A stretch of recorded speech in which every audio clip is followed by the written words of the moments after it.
يسعد فؤادي كلما ذكر الحبيب ترنما.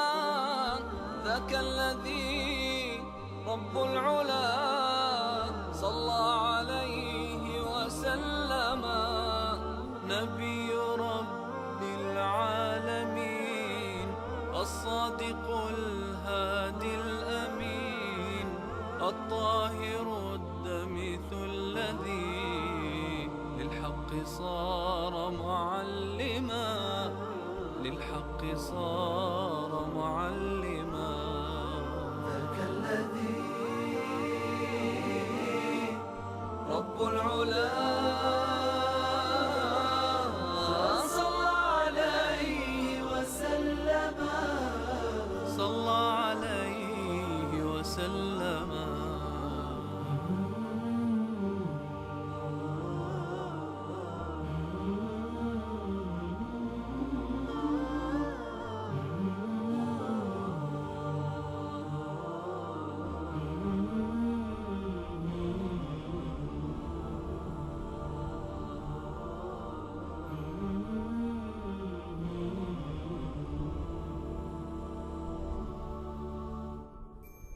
بسم الله الرحمن الرحيم. الحمد لله والصلاة والسلام على رسول الله وعلى آله وصحبه، أما بعد. أيها الإخوة والأخوات، السلام عليكم ورحمة الله وبركاته. أهلا وسهلا بكم في حلقات مع الحبيب صلى الله عليه وآله وسلم. نتحدث عن خير البشر، عن سيد ولد آدم يوم القيامة ولا فخر. نتكلم عن الشفيع صاحب الشفاعة الكبرى يوم القيامة. نتحدث عن محمد صلى الله عليه وآله وسلم، وكفى بهذا الحديث عنه شرفا. خير ما يقضي الإنسان وقته وهو يتحدث عن حبيبه الذي هو خير وأحب إلينا من آبائنا وأمهاتنا، بل ومن أولادنا وبناتنا، بل حتى من أنفسنا ومن الناس جميعا. نتحدث عن الحبيب من ولادته إلى وفاته صلى الله عليه وآله وسلم، إلى وفاته أعظم مصيبة مرت على هذه الأمة. نتحدث عنه قبل البعثة وبعد البعثة. نتجول في حياته قبل الهجرة وأثناء الهجرة وبعد الهجرة. نتحدث عن النبي محمد صلى الله عليه وآله وسلم في جهاده للأعداء، كيف كان أشجع الناس وكان يتقدم الناس في المعارك، وكيف كان حليما مع من خالفه ومن عاداه. نتحدث عنه في السراء وفي الضراء. نتكلم عنه صلى الله عليه وآله وسلم، فهو الحبيب الذي لولاه لكانت البشرية اليوم تعيش في ظلام دامس. هو النور الذي أرسله الله للبشرية، هي الرحمة التي أهداها الله عز وجل للبشر فغير حالها وغير مجرى التاريخ. لقد جاءكم رسول من أنفسكم عزيز عليه ما عنتم حريص عليكم بالمؤمنين رؤوف رحيم. إن الحديث عنه ليس فقط لأجل الحديث، بل لأجل الاقتداء به صلى الله عليه وآله وسلم. نقتدي به لما؟ لأن طاعته سبب لدخول الجنة، ومعصيته سبب لدخول النار. بل من أطاع محمدا فكأنما أطاع الرب عز وجل. ومن يطع الرسول فقد أطاع الله. نتحدث عنه لأنه كان يحبنا، كيف لا نحبه؟ أحد الصحابة بكى، قال: ما الذي يبكيك؟ قال: تذكرت الموت. قال: وما شأن الموت؟ قال: إذا مت لن أراك ولن أجلس معك ولن أتحدث معك. قال: المرء مع من أحب، إذا أحببتني سيجمعك الله بي يوم القيامة. وفي الجنة نتحدث عن الحبيب لنتأسى به خطوة خطوة. قال عن نفسه: تركتكم على المحجة البيضاء ليلها كنهارها لا يزيغ عنها إلا هالك. لقد كان لكم لقد كان لكم في رسول الله أسوة حسنة لمن كان يرجو الله واليوم الآخر. كونوا معنا خطوة نتعلم كيف عاش الحبيب صلى الله عليه وآله وسلم.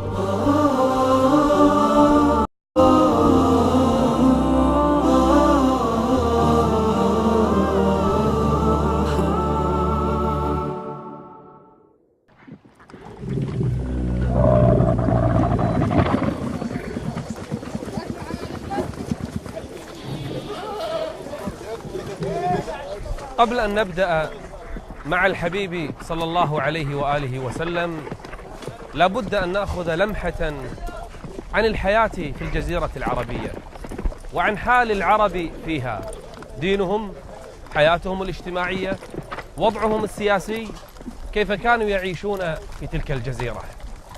أصل العرب كما قيل من قحطان، وكلنا يذكر في قصص الأنبياء لما عاش إسماعيل عليه السلام ابن الخليل إبراهيم عليه السلام في مكة تزوج امرأة جرهمية من جرهم، وجرهم ابن قحطان، فأصل العرب يرجع إلى قحطان وإسماعيل عليه السلام. عاش العرب في الجزيرة العربية زمنا طويلا على توحيد الله جل وعلا، يعبدون الله، يطوفون بالبيت، يحجون لله جل وعلا، دينهم التوحيد، عرب ويدينون بدين الله جل وعلا. حتى حصل أمر تسبب به رجل واحد، من؟ إنه عمرو ابن لحي. خرج من مكة، كانت مكة على التوحيد، قاصدا الشام وبالتحديد البلقاء، فوجد فيها قوما يسمون العماليق، ووجدهم يعبدون أصناما، فاستغرب: ما هذا الذي تفعلون؟ قالوا: هذه أصنام. قال: ما تصنعون لها؟ قالوا: نعبدها. قال: ولم؟ قالوا له: نستنصرها فتنصرنا، ونستمطرها فتمطرنا. قال: هذه تمطركم؟ هذه تنصركم؟ قالوا: نعم، جربناها سنين طويلة. قال: هل تعطوني منها؟ فأعطوه صنما، فأخذ صنما معه عمرو بن لحي، أخذ صنما من الشام وذهب به إلى مكة. استغرب أهل مكة: ما هذا الذي تفعل يا عمرو؟ قال: هذا صنم جئت به من الشام، نعبده، نستمطره فيمطرنا، ونستنصره فينصرنا. ماذا؟ صنم يمطركم وينصركم؟ قال: نعم. فإذا به يقنع أهل قريش وكانوا على التوحيد، واقتنعت القبائل حوله فصنعت أصناما، وكل منها عبد من دون الله جل وعلا. حتى التلبية التي كانت لبيك اللهم لبيك، لبيك لا شريك لك لبيك، كانت العرب تحج إلى البيت وتلبي، غيروا حتى التلبية.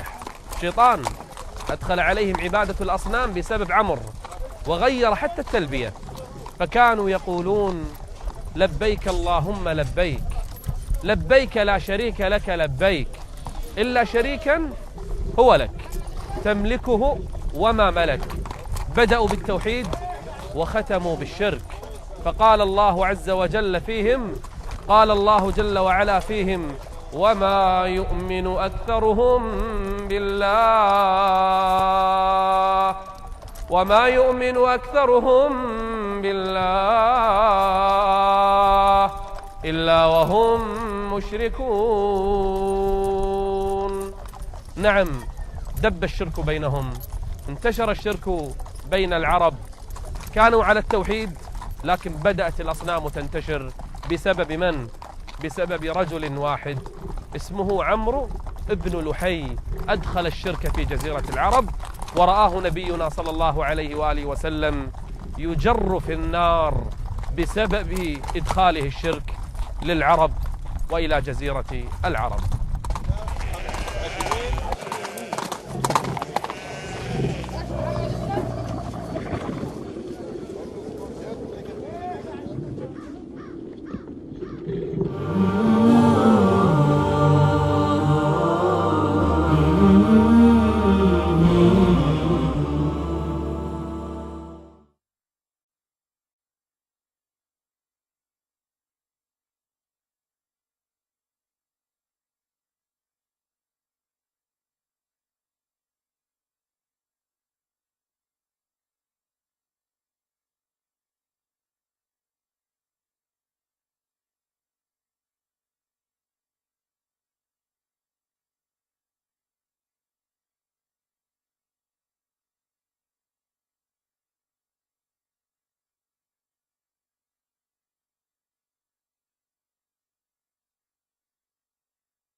انتشرت الأصنام في مكة وفي العرب وأحيائها. كان هناك رجل اسمه إساف وامرأة اسمها نائلة من قبيلة جرهم، فعل الفاحشة في جوف الكعبة، فمسخهما الرب عز وجل حجرين، فجعلت قريش لها صنمين يعبدانهما من دون الله عز وجل، عبدا مع أن الله عز وجل عذبهما. انتشرت الأصنام في كل دار من دور العرب، حتى أن الواحد منهم كان يتمسح بالأصنام قبل أن يسافر أي سفر، وإذا عاد من سفره بدأ بالأصنام يتمسح بها، يطوفون حولها، يستغيثون بها، وكانوا يقولون هؤلاء شفعاؤنا عند الله، تعبد من دون الله عز وجل. وكان أحدهم ربما صنع الصنم من تمر فيأخذه معه في السفر، فإذا جاع أكله، يأكل إلهه الذي يعبده. أصنام لا تنفع ولا تضر، لا تسمع ولا تبصر، تعبد من دون الله جل وعلا. وكان أهل قريش يأتون بالذبائح والقرابين يذبحونها عند هذه الأصنام، يذبحونها يتقربون بها إلى هذه الأصنام، ذبائح تذبح لغير الله عز وجل.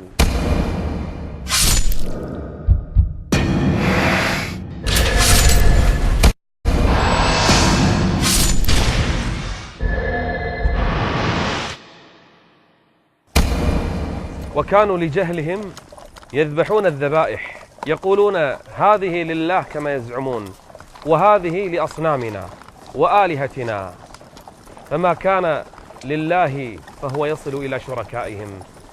وقالوا هذه لله بزعمهم وهذه لشركائنا، فما كان لشركائهم فلا يصل إلى الله، وما كان لله فهو يصل إلى شركائهم. هكذا كانوا يصنعون كفار قريش، بل العرب بدأت تكثر من صناعة وعبادة الأصنام، بل وجعلوا لهم بيوتا طواغيت يطاف حولها غير الكعبة. فهذه اللات عبدتها ثقيف وجعلت عليها السدنة، والحجاب تقرب إليها القرابين وتزار وتشد إليها الرحال. اللات في ثقيف، ومنات عند الأوس والخزرج في يثرب، وكذلك العزى في منطقة تسمى نخلة، هذه التي حكى الله عنها: أفرأيتم اللات والعزى ومناة الثالثة الأخرى ألكم الذكر وله الأنثى تلك إذا قسمة ضيزى إن هي إلا أسماء سموها بأسماء وعبدوها من دون الله جل وعلا. هكذا انتشر الشرك، والشيطان يؤزهم أزا، فالشيطان أغلى غاية عنده أن ينشر الشرك في الأرض.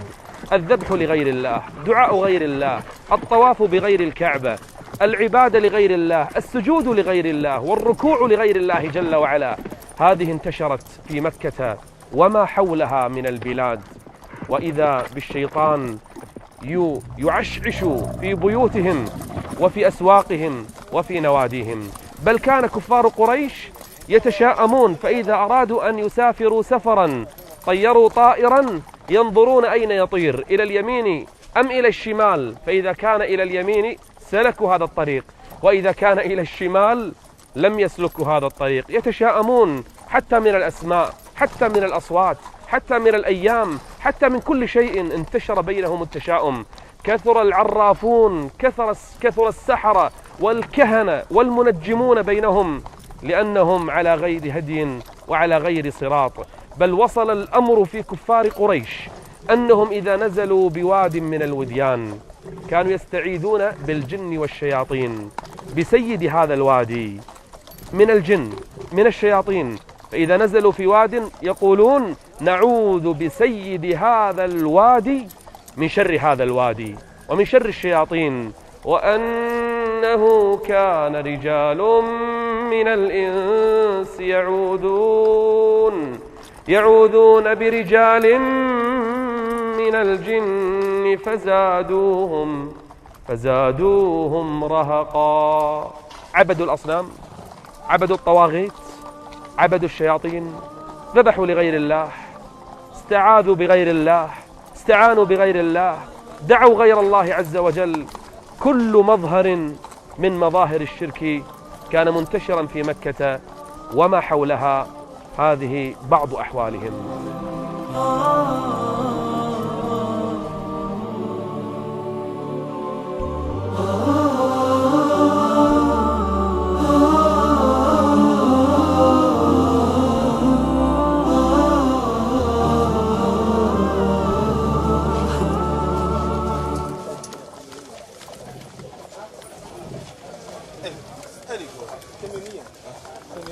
كانت العرب تعيش حياة جاهلية، حياة تعيسة على كل المستويات. أما الحياة الدينية كما ذكرنا فكانت تعبد الأصنام، بل كانوا ينسبون الشرك وعبادة الأصنام والاستقسام بالأزلام إلى إبراهيم الخليل عليه السلام وإلى ابنه إسماعيل عليه السلام، وكانوا يعلقون صورتيهما داخل الكعبة يستقسمان بالأزلام. بل كانت قريش وسائر العرب تعيش حياة تحرم الحلال وتحلل الحرام اتباعا للشياطين. حتى الناقة التي تلد 10 من البنات سيبوها وحرموها، حتى أنزل الرب عز وجل: ما جعل الله من بحيرة ولا سائبة ولا وصيلة ولا حام.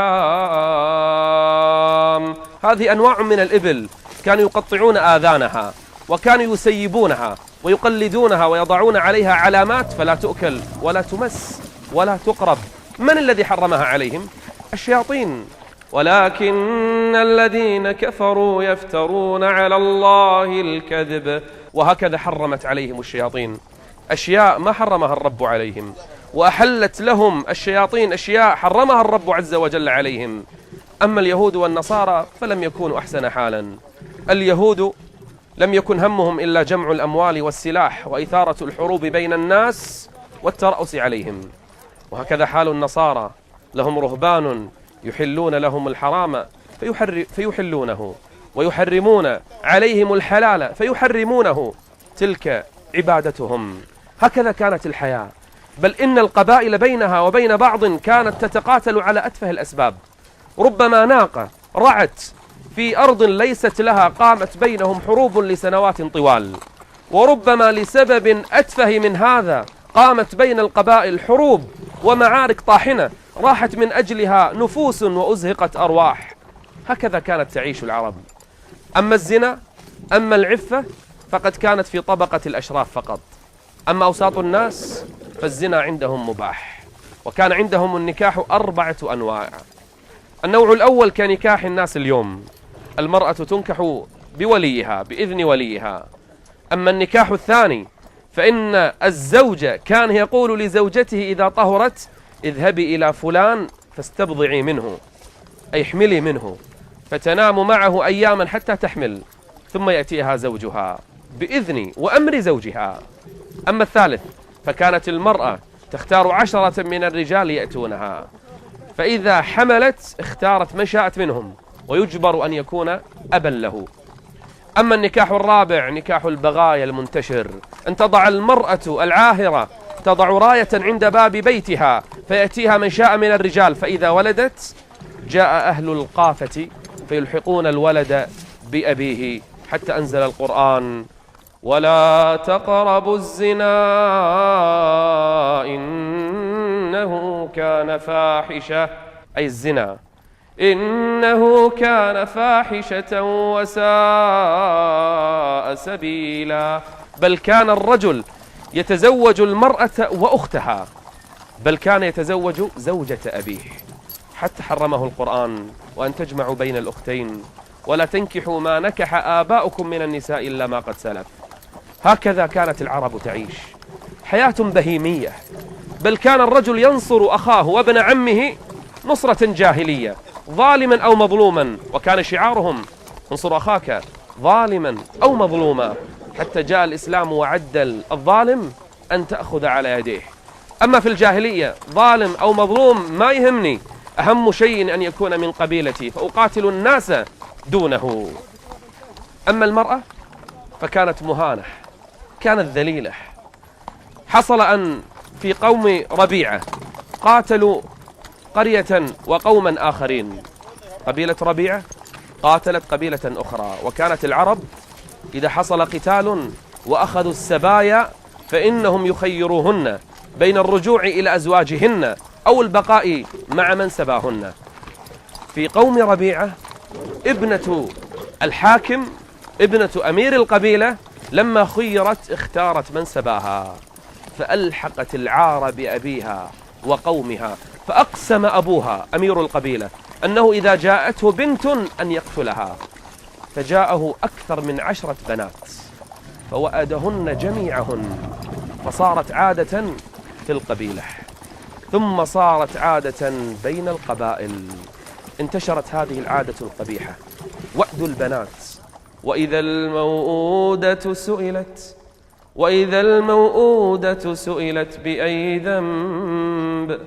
بأي ذنب قتلت. حتى أن رجلا من الصحابة يقص قصته قبل الإسلام في الجاهلية، يقول: ولدت زوجتي أنثى فمسكتها على هون، حتى إذا كبرت وصارت جارية تلعب وبدأ الخطاب يخطبونها أتتني الحمية والغيرة، فقلت لزوجتي: زينيها وألبسيها وجهزيها. قالت: لما؟ قال: أريد أن أزور بها أقربائي. تزور أقرباءها. ففرحت زوجته وألبستها وزينت البنت الصغيرة. يقول: وأخذت زوجتي علي العهود والمواثيق ألا أمسها بسوء فأعطيتها. يقول: فأخذت بنتي الجارية وفي الطريق رأيت بئرا. يقول: فنظرت في البئر السحيق ونظرت ابنتي معي. يقول: فأحست ابنتي بأمر سوء. يقول: فقالت لي ابنتي، قالت لي: أسألك بالله يا أبي ألا تخون عهد أمي، ألا تخون أمانة أمي. يقول: فلما نظرت إلى وجهها وإلى بكائها رحمتها. يقول: لكنني لما نظرت إلى البئر أخذتني الحمية والغيرة مرة أخرى. يقول: فإذا نظرت إلى وجه ابنتي تبكي رحمتها، فإذا نظرت إلى البئر تذكرت الغيرة والحمية. يقول: فأخذتني الغيرة والحمية فحملت ابنتي ورميتها على رأسها في البئر.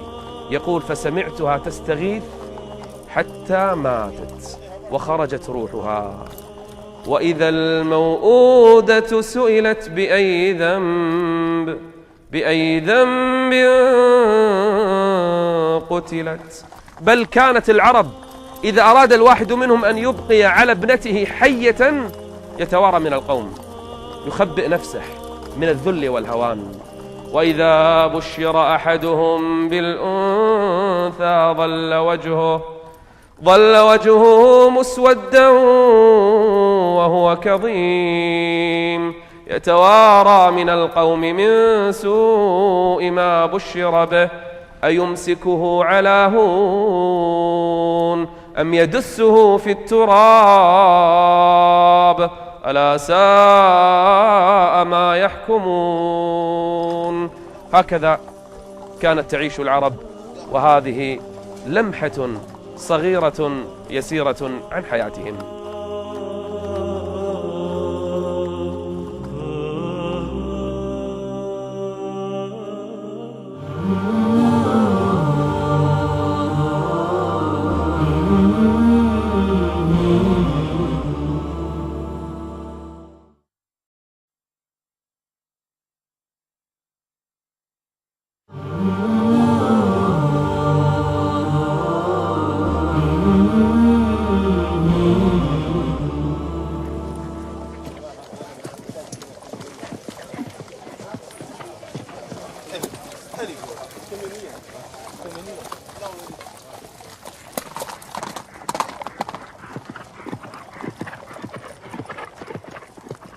هكذا كانت المرأة مهانة في مكة وما حولها، ليس فقط في الجزيرة العربية بل حتى في الحضارات الأخرى. فلم تكن الروم ولا فارس ولا غيرها من الحضارات تكرم المرأة، وليست بأحسن حالا من جزيرة العرب.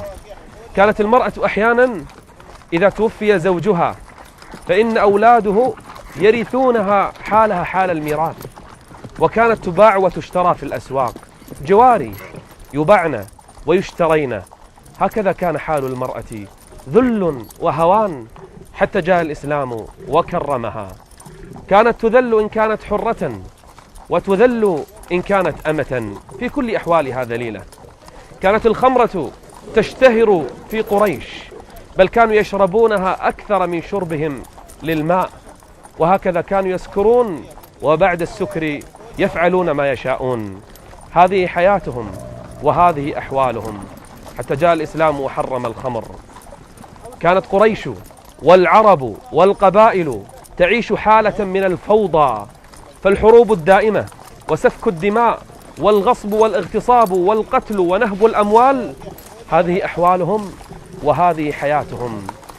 نظر الله عز وجل إلى أهل الأرض فمقتهم، عربهم وعجمهم، إلا بقايا من أهل الكتاب، إلا بقايا بقوا على التوحيد، نظر الله إليهم نظر الرحمة.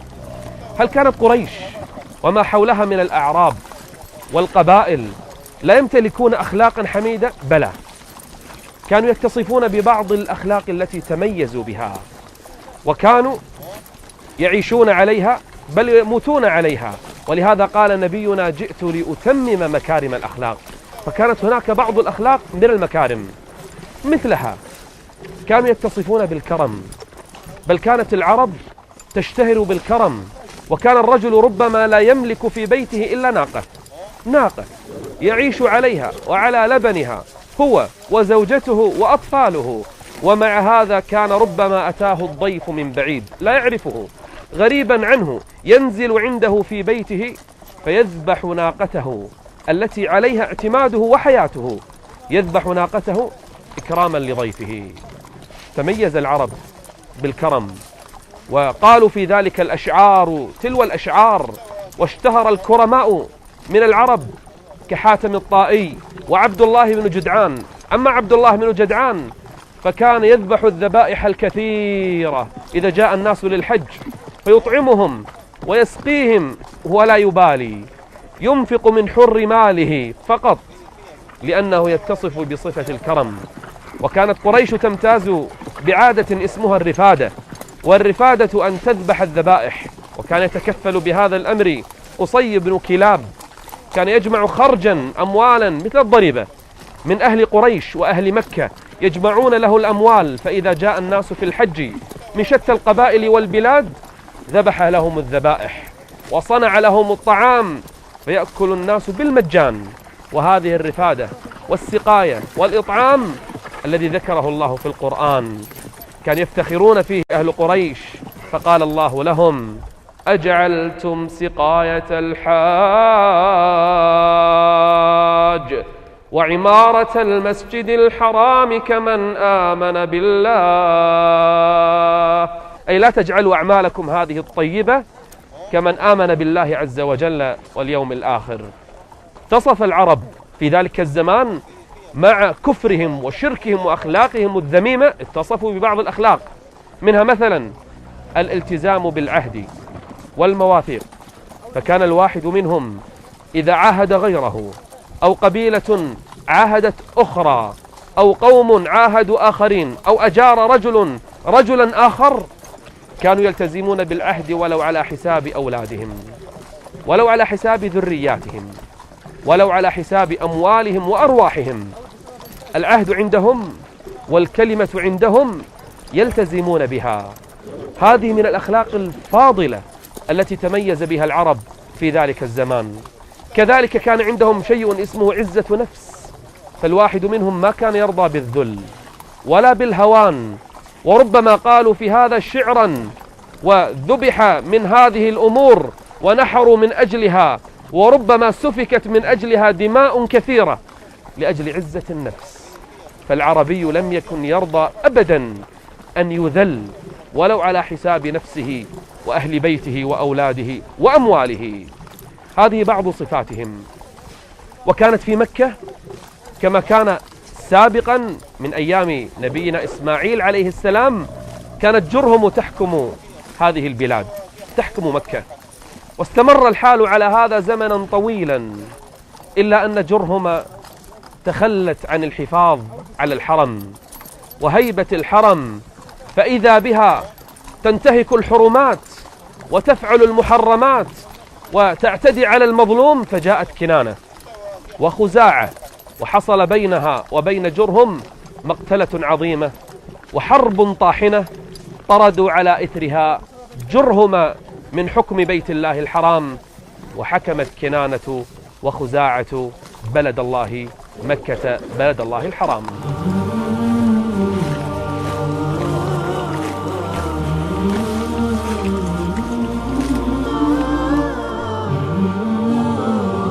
كالنور في جنح الظلام جاء الحبيب إلى الأنام، هديا يضيء دروبهم وكأنه بدر السماء. كالنور في جنح الظلام جاء الحبيب إلى الأنام، هديا يضيء دروبهم وكأنه بدر السماء. لمحمد خلق عظيم وبحبه من لا يهين، والله جل جلاله صلى عليه وسلم. لمحمد خلق عظيم وبحبه من لا يهين، والله جل جلاله صلى عليه وسلم، صلى عليه وسلم.